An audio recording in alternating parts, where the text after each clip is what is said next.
Hello everyone and welcome back to the Global Gamers Invitational. This is Mac bringing you a game from the round of 8. We have only 8 players left from the initial however many 100 guys we have. And the 2 survivors today are TTOne, the Canadian Protoss player, and Dimaga, one of my favorite Zerg players, if not one of my favorite players at all. So I'm very excited about this match.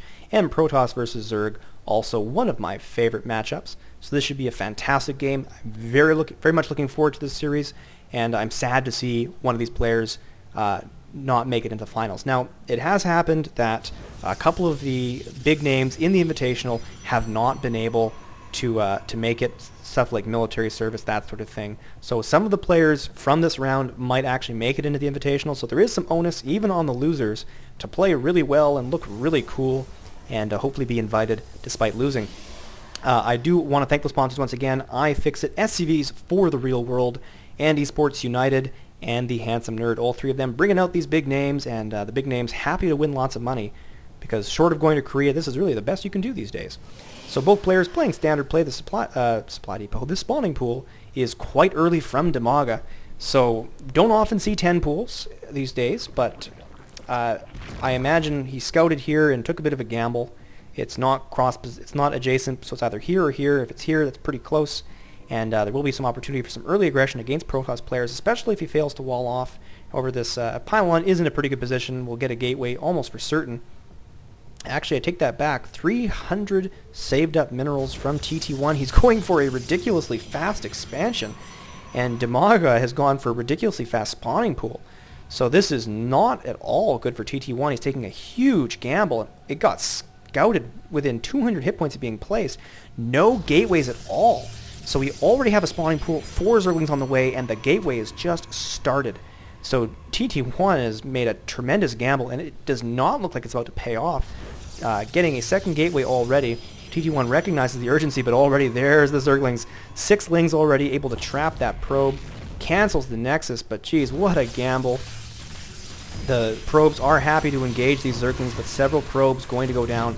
Tons more Zerglings, I'm sure, are on the way, and enough Zerglings made it in. They're all making it out with very little health. The probes have to mine, and if they stop mining, if they go back to mine, they'll just get picked off by these Zerglings once again. So the probes once again forced to act as zealots in a pinch. First gateway is almost done. If you can get these zealots out, there is hope, but this pylon is almost down. Power won't be a problem. Once these reinforcements get in, that's it for TT1. He just can't catch these Zerglings. He has no income. So there's no harvester difference despite that early 10 pool. No income at all despite those harvesters. The gateways are producing. The first zealot is on the way, but so many Lings are loose. And if they take this pylon down, it completely lights out for TT1. So he really needs to make a big play here, or Dimaga really needs to screw up. More Lings being produced. A second zealot on the way. These Lings happy to work on this pylon. These Lings happy to kite these probes so they don't work.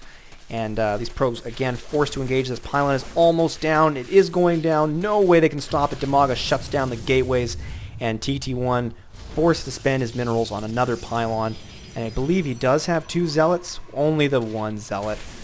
So these probes and zealots just going to chase Lings around while Dimaga reinforces with more and more and more. Great aggressive play by Dimaga, punishing TT1 for that really reckless expansion.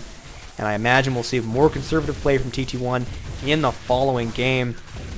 There's the GG. TT1 calls it. Dimaga wins. Both players took a gamble, but wow, does Dimaga's gamble beat TT1's. So tune in for Game 2, guys. I promise it won't be a 5-minute game like this one. And until next time, have a good one.